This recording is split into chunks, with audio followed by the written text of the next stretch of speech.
Selling an item in a restaurant setup with Percent POS is quick, easy, and built for fast-paced service. Start by logging into Percent POS. Once you're in, you'll land on the sales menu, your main ordering screen. Adding items is simple. Tap a panel like appetizers, entrees, or drinks, then tap the item you want to sell. It will appear instantly in the invoice display panel.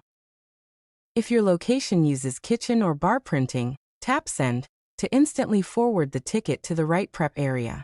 That way, staff can start working while you continue serving the guest. When the customer is ready to settle the bill, tap Pay to open the payment screen. From here, you can handle all payment types. For cash, use the Quick Cash Tender buttons for exact amounts or key in a custom total. For cards, choose the credit and follow the prompts for swipe, chip, or tap. Once payment is processed, you'll return to the sales menu, and the receipt will print automatically. The order is closed, and your table is ready for the next guest. Selling an item in Percent POS is designed to be fast, flexible, and accurate, keeping orders moving smoothly so you can focus on great service.